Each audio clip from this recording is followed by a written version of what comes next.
Hello everyone, welcome back to my channel Amatul's kitchen. আজকে আমি আপনাদের একদম সহজভাবে ফ্রেঞ্চ ফ্রাই করে দেখাবো। আমি আশা করছি আজকের ভিডিওটা আপনাদের কাছে ভালো লাগবে। তো চলুন রেসিপিটা শুরু করা যাক। প্রথমে আলুগুলোকে খোসা ছাড়িয়ে নিব, তারপর একটা মেশিনের সাহায্যে এগুলোকে স্লাইস করে কেটে নিচ্ছি। আপনারা চাইলে চাকুর সাহায্যেও কেটে নিতে পারেন। তারপর পরিষ্কার পানি দিয়ে কয়েকবার পানি পাল্টিয়ে এগুলোকে ধুয়ে নিব, যাতে পানির কালারটা একদম সাদা হয়। এখন এগুলো পানি থেকে উঠিয়ে একটা ছিদ্রযুক্ত পাত্রে রেখে দেব পানি ঝরানোর জন্য। অপর দিকে চুলায় আমি একটি প্যান বসিয়ে দিয়েছি।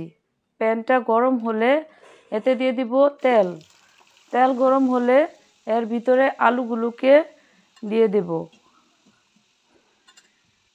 আলুর স্লাইসগুলোকে আমি মিডিয়াম টু লো আঁচে ভেজে নেব।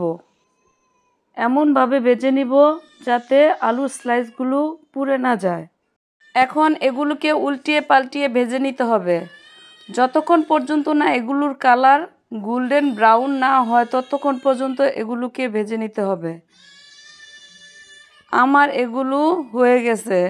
এখন আমি এগুলোকে উঠিয়ে নেব। এভাবে সবগুলো ফ্রেঞ্চ ফ্রাই আমি আস্তে আস্তে তেল থেকে উঠিয়ে নেব। তেল থেকে উঠিয়ে নিয়ে এগুলোকে কিছুক্ষণের জন্য রেখে দেব জোড়ানোর জন্য। আপনারা এগুলোকে ম্যাজিক মশলার সাহায্যেও মেখে খেতে পারেন, অথবা টমেটো সসের মাধ্যমেও খেতে পারেন। টমেটো সস দিয়েও খেতে পারেন।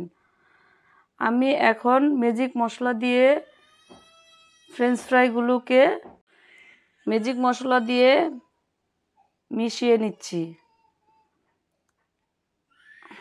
এখন আপনারা আপনাদের পছন্দ মতো টমেটো সস দিয়ে অথবা ম্যাজিক মশলা দিয়েও মিশিয়ে নিয়ে খেতে পারেন।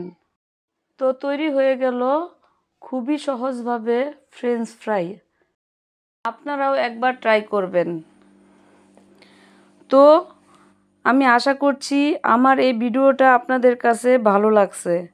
ভালো লাগলে লাইক, কমেন্ট, শেয়ার করবেন এবং নতুন নতুন রেসিপির জন্য আমার চ্যানেলটিকে সাবস্ক্রাইব করবেন। এই ফ্রেঞ্চ ফ্রাইগুলো বড়দের পাশাপাশি বিশেষ করে বাচ্চারাও অনেক পছন্দ করে। আপনারা সহজভাবে এই ফ্রেঞ্চ ফ্রাইটা বানিয়ে বাচ্চাদের দিতে পারেন।